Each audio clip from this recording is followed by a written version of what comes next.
Hello and welcome to the Club 12 podcast, the long-awaited return. It's been 2 years in the making, but we're finally back talking about all things Dundee FC. I'm your host Dave Kerr, and today I'm joined by my good old buddy Craig Fleming. How are you, Craig? I'm good, thanks mate, good to be here. Thanks for having me on. You're absolutely welcome. It's good to have you as the first guest on the new and improved Club 12 podcast. You can't just nod your head, you've got to say something, man. No, I'm delighted to be here. No, right, okay, good. In the living room. Good stuff. Are you as delighted as Simon Murray is to be at Dens? I don't think so. No, I okay. think I'm delighted. It's a great signing. I think it's just what we needed. I think we could have really done with him last season. It would have really rounded things off, so I'm buzzing to see what he brings this year. Good stuff. So, it's been a good start to the season. We're through the League Cup. We gave some teams some doing, so we gave Bonnyrigg 7, beat Arbroath 2-0, Arnhem 3-1, and we gave Inverness 6, which, to be honest with you, I'm so happy with that. I hate Inverness. Yeah, Duncan Ferguson as well. I like Duncan Ferguson. Funnily enough, for a Dundee fan, I actually like Duncan Ferguson. Good player. Oh yeah, he was. So we made it through, and it's been a barrel load of goals on the way as well. So during the course, we've got 5 for Simon Murray, 2 for new guy as well, Palmer Holden, which we'll come to, 3 for Curtis Main, 2 for Cameron, 2 for Portales, 1 for McCowan, and 1 for Ingram. Yeah. I think that's a bus going past. I think it's a good spread of goals throughout the team. I think the fact that we were banging in the goals even before we got Simon and Murray kind of bodes well. You know, there's going to be a few different threats throughout the team, I think, and that's all we're wanting. We played good football last year, and you know, as naive as we were at the back, we needed somebody that was an absolute goal scorer. I think we're looking at somebody, I think it was about 9 or thereabouts was our top scorer last season. We need better than that, you know. And Simon Murray's 21 goals in the league last year for a team that finished second bottom. If he could be playing for a team that's sort of mid-table or further, then who knows what he could do. I'm excited. Yeah. Well, I think the goals that we were banging in the League Cup section were fantastic. We were dogged, we were determined, we fought for everything. We were making sure, because obviously last season we missed out on a goal against Airdrie. Yeah. Was it against Airdrie? But they went through anyway, didn't they? That's right. So that was good. So we've got some fresh players in as well. So I tell you what, I'm going to go through the players who have left the club. Yeah. Right. So the loan players, Owen Beck obviously, but then again I don't think he played much since he come back. When he come back the second time, he played a few games. Malachy Boateng, Aaron Donnelly, Owen Dodson, Michael Mellon, Dara Costello, Ryan Howley, Zach Robinson, Amadou Bakayoko. It's a good list of players there. That's about the whole team. Will you miss any of them? I think we may do. I mean, obviously Beck was a standout in the first half of last season. He really was a standout. I like to look at Dodson towards the end of the season as well. I like Dodson. I don't know if there's anything happening with Burnley this year where there's any scope to get any more players in, but if we are, it's leaving it awful late. I thought we might have heard something along those lines already. I don't know what the implications are with their relegation and things like that, but hopefully there will be something in the irons, you know, that we'll get a player or two in still. You'd think they would still get at least a player from them, given the agreement that the clubs have got. You'd hope so. Yeah. It's still a good platform for some of their players to get experience on, you know. Yeah. I see Zach Robinson's moved on to Motherwell. He could be a good signing for them. I think he was really good for us in the Championship. I don't think he got a great chance in the Premiership. I mean, I know he had injuries and things like that, but I don't know if he was quite up to the Premiership. But then he'll probably go in and bang in a barrel load for Motherwell now. Make me eat my words. Yeah. It's the same as what Theo Bair done last year. Exactly. After being at St Johnstone, you know, he was pretty stinking for them. So here's the list of players, permanent players who have left the club. Max Anderson, he's been at Crawley Town. Cammy Kerr, Zach Rudden, Lee Ashcroft, Sean Byrne, Tyler French, Jack Wilkie, and Diego Pineda. Wee Diego. Some good players there for us. I mean, I must admit, I liked Max Anderson, or as I call him, Killer Anderson. Yeah. He's always liable to get a booking though, that's the only thing. I don't know if call it inexperience or not. I mean, there was no no shortage of effort or grit, but just a bit of naivety in his game sometimes, I think. Yeah, I would agree with you. Cammy Kerr as well, long time servant. He's off Queen's Park. Yeah, great servant for the club, as I say. But again, if you want to do what's best for the club, I don't know if he's really quite got the credentials for the Premier League. I think he's a great Championship player, and he'll probably do amazing for Queen's Park. You know, best of luck to him anyway. Obviously, he's a Dundee supporter, and we should all wish him the best. It means he'll probably get to play at Hampden a few times. Oh yeah, well that's it. You know, there'll be nobody there. No. But, you know, Lee Ashcroft as well. Sad to see him go because I like Lee Ashcroft. When he come in, he did a job, but he's just no for Doc. I don't think. No, he's too injury prone as well. I mean, as you know, he scored a few important goals for us over the last few seasons he was here. You know, and when he was in the team, he was good. I just think he's too injury prone. But best of luck to him as well. You know. Yeah. I think they all go with our best wishes. Cause Yeah, they all absolutely. They all did us a good stint. You know. Yep. You've got to think Cammy's going to come back in some kind of coaching capacity at some point in the Maybe near in future, yeah, or some kind of ambassador for the club. He's the kind of guy that, you know what I mean, he's... although, it ended in tears for him. I saw his interview, that was quite heartfelt, and, it must have been quite hard for him to do, because it's been a part of his life since, he was 6 year old? I think, what is he now, 28? Yep. So it's a hell of a long time, and... as I say, he does go with everyone's best wishes, but you'd probably think he will come back in some capacity later on in life. Right, so players in. Simon Murray from Ross County. Brilliant. Good signing. Clark Robertson from Ashdod, which sounds like they should be in England somewhere, but they're not. They're India. Is it India they are? I believe so. Yeah, but they sound like that sounds like somebody placed just outside. Apparently he's injured already though, isn't he? Yeah, he is, unfortunately, but hopefully he's not too long. Ethan Ingram from West Brom. He looks good. He looks really good. I've been impressed with him. Let's see what he does against the Premier League opposition, but he's apparently he's well thought of. West Brom wanted to keep him, but he wanted to go out and get first team football elsewhere, so that shows quite a bit of ambition on his part. He heard that Dundee were in for the mighty Dundee. He heard that Dundee were in for him and thought, I can't resist that. It's like, I'm off. Real Madrid, Bayern Munich, Dundee, you're leaving, aren't you? Absolutely. Definitely. Another good one as well, permanent transfer, or a permanent signing, John McCracken. Yep. I've been impressed with him. As I say, a lot of people are still saying jury's out, but I think when he came in last season, he definitely steadied the ship.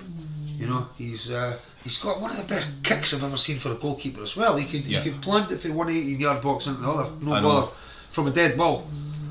Amazing. I think we're going to score some goals off of that this year. He seems to be good at planting it out wide as well. So quite a few times right on Ingram's head. Yeah. Or into his path. The one thing I didn't like though about the keeper this year, have you seen that pink strip? It's awful. It's bogging, is it? It is. I'm not overly keen. Maybe it's there to put the opposition strikers off. They'll piss themselves laughing when they go clean through and go, what's that?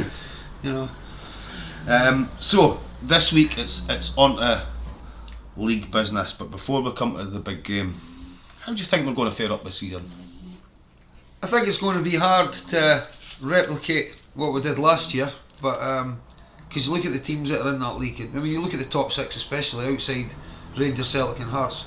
We've got Kilmarnock, St Mirren and the mighty Dundee, and then put into that the teams that finished in the bottom six, they'll all be looking to have a better season. You've got United in the league now as well, so I think we'll be competitive in things, but I think we should be realistic about what we're expecting. I think mid-table would be reasonably successful, but Docherty will have other ideas in mind. He'll want to push them further and further. I think he's a great manager, but yeah, I think we'll do okay. I don't think we'll be in the relegation mix or anything like that, although that could easily happen to anybody. It's a good level, there's not a lot between the teams.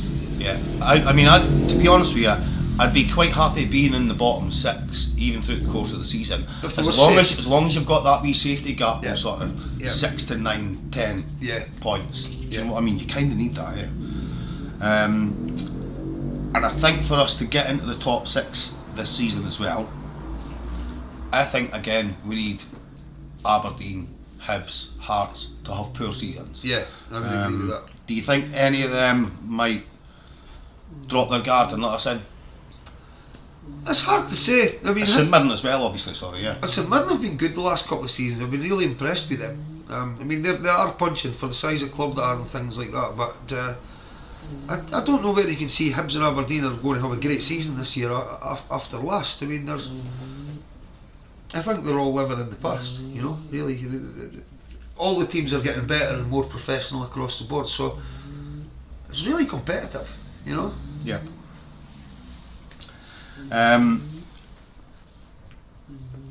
Quick talk about the title. Which side of Glasgow is it going to? And do you care?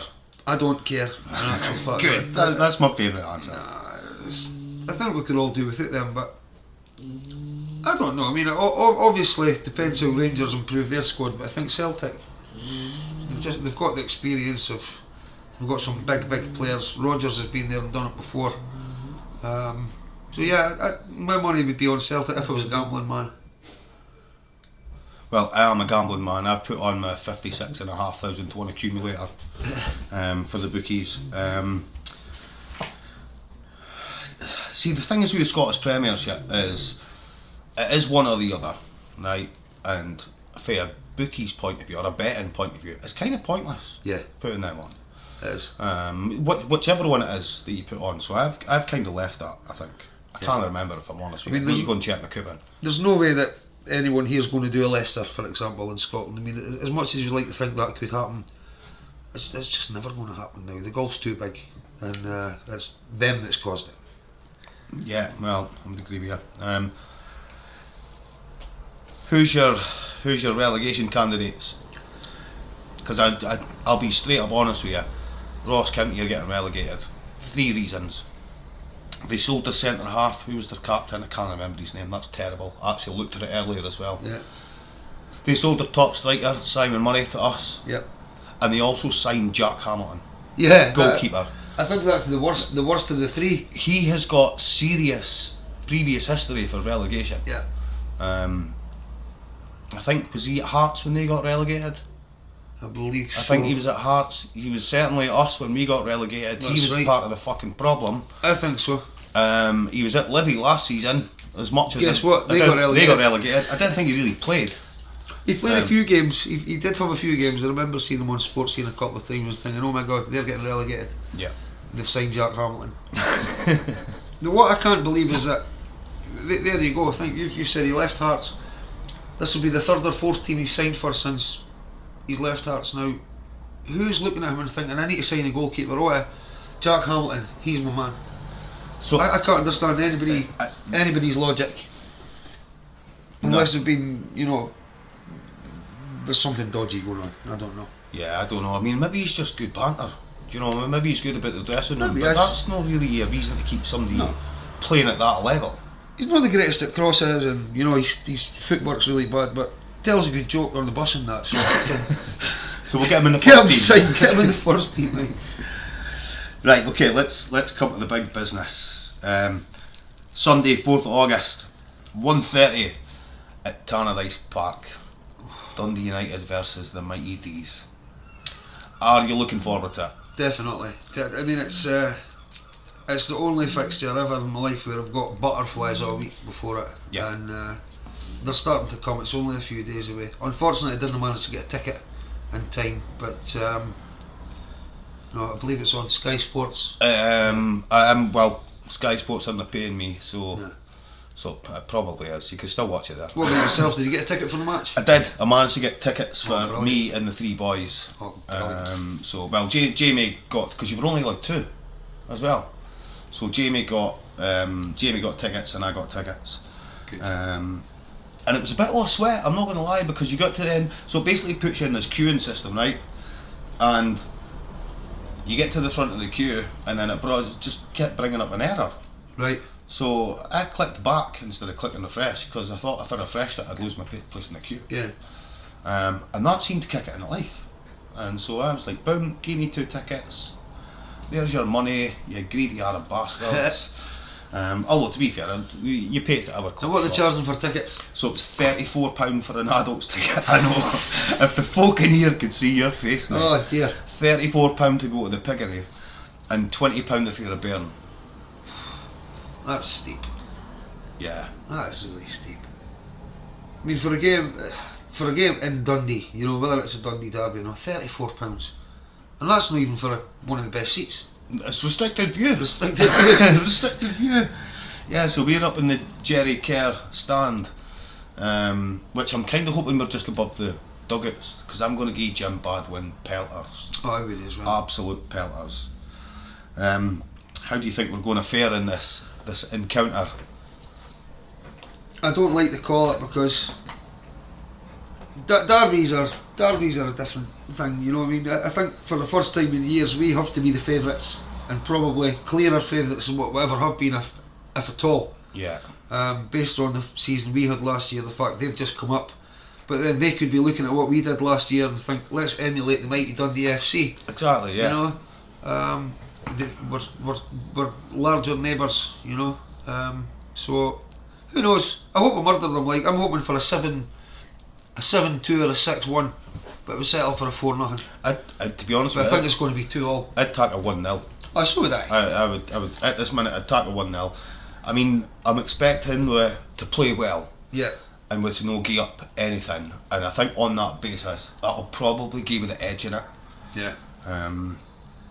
I can't wait. I'm super excited for it. I think it's the first derby I've looked forward to this much. Yeah. With confidence. With confidence since probably when we had Caniggia. That was a team. Or I remember playing them one time when we had Tommy Coyne and Keith Wright, and there was no way we were getting beat that day. No. Remember the 3-1 at Tannadice? Yeah. There's no way we were getting beat that day. We were fantastic. Absolutely brilliant. So yeah, I think yeah, like I say, I'd settle for a 1-0, but I think we've got the capability to give them 2 or 3. I think so as well, especially that we've got Simon Murray in there as well. What it would mean to him, the effort that he's going to put in. And we've got another few homegrown players in the squad still as well. Anyway, and, you know, Docherty's from the area. He knows what it's all about. He's played in a lot of pressure matches, so he should be able to keep them, you know, in a good sort of frame of mind for it. A massive game. It's probably a bigger game than most of these players have ever played in, to be fair. You know what I mean? It's you just hope that none of them freeze and that they all go out and show what they're about, especially on their backyard. Yep. How do you think we're going to line up on Sunday, sort of formation wise? Because do you think we're going with the 2 up top? It's a difficult one.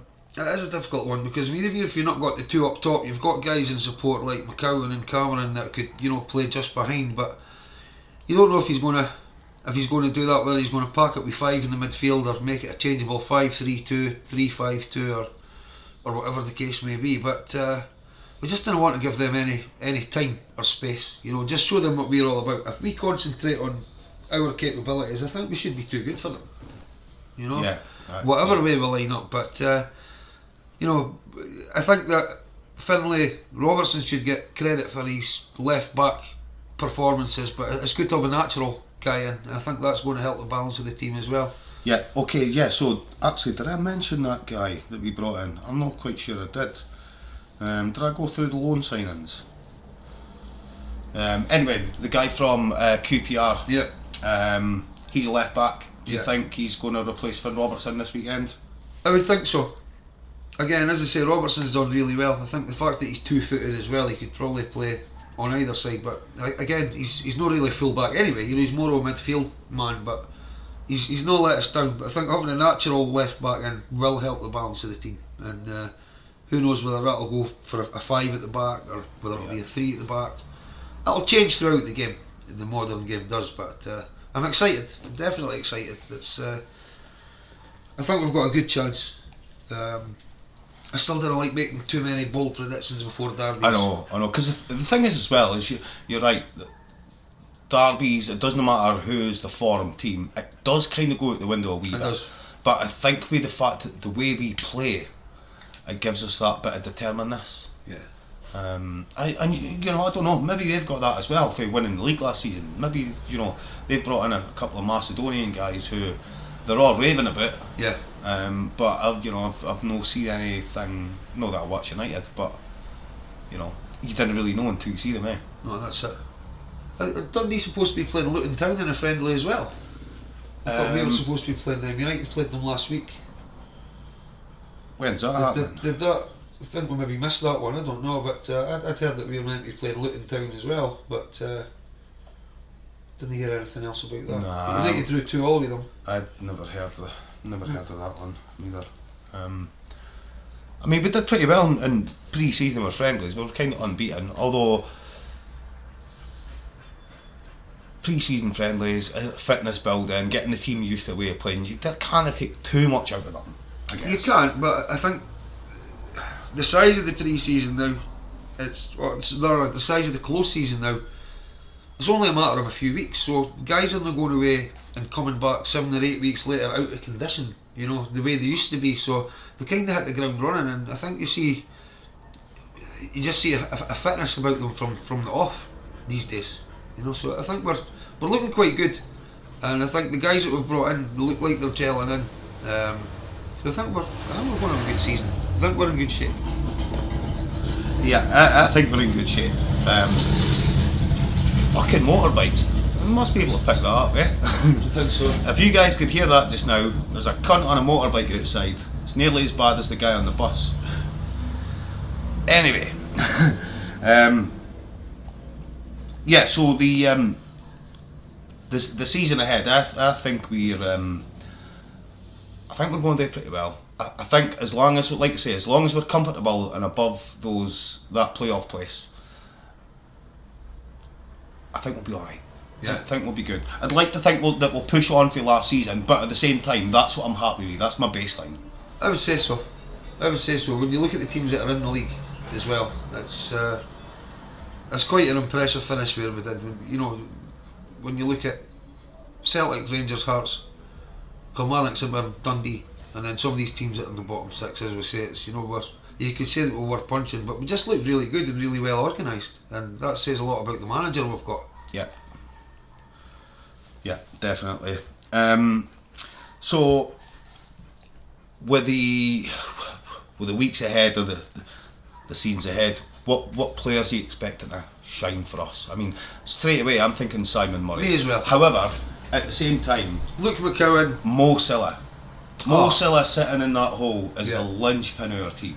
Yeah. He's fantastic. I'm absolutely pumped that nobody come in for him. me as well. Buzzing about that, I was because I thought really- he was a goner. Me too. I was really glad to hear that we had him tied up for another year because he was just solid last year. You know, he looks brilliant. And then obviously, so you've got him in the engine room, and then you've got guys like McCowan and Cameron. You know, the attacking sense, and then we've got quite a selection of strikers now. So you know, I mean, obviously we've got Murray coming in as our top man, but you've still got guys like Main that offer a different dimension. You know, he's a bit of a powerhouse. Then the new guy Palmer Holden, he looks quite busy as well. You know, so yeah, I think we're in good shape. Okay. We've got a What do lot of you- guys that have got capability of shining. What do you think of Curtis Main's hair? Have you seen it? I have seen it. He looks like a new signing. It looks weird, eh? Yeah, he does. It's kind of like there's a film with Vin Diesel. I think it's called Guilty or Not Guilty. And if you look at the cover of it, he's got balding hair, and Right. it just looks weird. Yeah. It's fucking weird. So I think he's kind of the same. Yeah, he always had that sort of pea-head sort of look about him. You know, he always had that skinhead. So I was surprised that he's actually got here. You know, but you know, fair play to him. Yeah. You know, he wears it well. Yeah, he does. We're going to have another few podcasts coming up in the next couple of weeks, and I'm going to be looking for some guests to appear on the podcast. Specifically, I'm looking for folk who were at some certain matches. Now, we'll see if you've been at some of these matches, Bono. Okay. So, were you at the Hearts game in '86 when Albert Kidd scored? I was, yeah. I can't remember it that well because I was really young. But I mean, I remember all their fans being in tears and, you know, on the pitch and all that. It was a really mad day. I'd never seen anything like that in my life. It was the most intense. It's one of my atmosphere. earlier memories. Yeah, definitely. Next game was the Aberdeen game on Kenny's debut. Yes. Yeah. Yes, I was at that. With all the other blonde wig brigade. Yeah, 3,000 of it. It was magnificent. And I remember that morning, my father had come in and said, "We're going to Aberdeen today." He said, "We've just signed Kenigia and he's making his debut." And I have to be honest, to my ignorance, I wasn't aware of what a big deal that was until, you know, he sat there and explained that he played with Maradona and all that kind of thing, and then started getting quite excited. And the fact that he came off the bench and scored a subliminal wee goal, brilliant. And then let's not forget Benetti's 20-yarder, I think it was just on the edge of the box, was it? On the edge of the box, yeah. Brilliant chip. Yeah. Yeah. That's the first time we spoke about that goal and no stuck 5 yards on it. That was like Jimmy Grady's 40-yarder at Tannadice. Yeah, that's right. I was at that game as well. Yeah. Oh, that was amazing. So that's not actually one on my list because I was no good. You can't pick too many Derby games. No. So I thought the only one that we could really do is the Doon Derby. So I've got. I'm afraid I wasn't at that one. I didn't manage to get a ticket. So I managed to scrape a ticket that night, and I was actually in the main stand. Do you know, in those little seats where your fucking legs are crunched up? That's horrible. I think that's how I've got a bad back. Right. And I spent that glorious moment celebrating with this guy next to me, the Kim Ivers. Yeah. We were best mates for that fucking next 7 minutes or however long it was to the end. Like, unbelievable. It's magnificent. The final game I was going to look at as well was the Dumbarton game when we won the league in 2014. It was at that game. Kyle Lennon's fingernail save. Magnificent save. Absolutely brilliant. Yeah, I was at that game. I actually took a wee divot at Dens up the road with us that day as well. Only because I know they were away to relay the pitch. But yeah, I think I put that up at my brother's house. I think there's still a wee tough to that. Have you got any other wee things with Dens that you've got over the years? Not really, mate. No. I tell you what I've got. Oh, is that the dog? Somebody's dog. Dog's outside. There must be an Arab outside. Well, Bono's just going to go and see the dog. Right, so the item that I've got is a bench for the Provy Road. Remember I used to have that old benches? Yeah.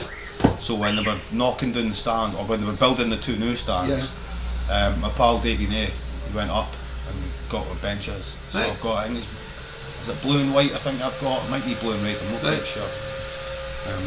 But it's pretty cool. So anyway, so that You got a bit of that, that's amazing. I've got a bit of the bench, yeah, it's pretty cool. It's in my dad's cellar. Right. Which I was wondering what it was for years, and he went, I've still got your bench in my cellar. That's That's brilliant. That's what it is. Well, that's a good thing to keep. That is a good thing to keep. No very comfy to sit on, it's a good thing to keep. No, I know. So, if anybody did go to any of those matches, if you went to all 4 of them, even better, get in touch with yourself. You can send us a message through Facebook or on Instagram, and that's at the Club 12 Podcast. So mate, I'm going to wrap up for the day. Thanks very much for coming and being the first guest on the all new edition of the Club 12 Podcast. Anytime, my pleasure. It's been bra. Thanks for having me. Been bra. Hopefully we'll get a win at the weekend, and the podcast next week is cheery, which I'm sure it will be. And I'm still hopeful we're going to get another couple of signings as well. Do you think there's anyone else that we kind of need to? I mean, apart from maybe left back, maybe we need to be back up. We possibly do need somebody to compete with the new guy, as I say. I mean, at least we know Robertson can play there, but that's not his natural position. I think we'll probably see him play a few different positions this year, like what sort of in a Jordan McGee kind of mould, like what he did last year. Which is always good. It's good to have guys that can play in different positions, you know. But yeah, I think we could do another natural left back at least. Yeah. And then let's not forget when we get guys like, you know, our central defence is looking good, but we've still got Robertson and Shaughnessy out injured, so it'll be like 2 new signings when they come back. Yeah. I think we've really missed our captain in the last few games of last season, so I Ziad, wish him well in his recovery back to full fitness. Ziad Larkesh. That's rolls the off the guy's tongue. Rolls off the tongue. That's the guy's name. Yeah, I don't know why I missed it. Do you know what? I think I missed it because we never looked at the loans coming in, because never really spoke about Palmer Holden either. No, that's right. He's a big fucker, eh? He's huge. Yeah. We looked at the loans that had left, and then the permanent signings that are left, and then who we've signed. But no, we never looked at the loan signings. But he does.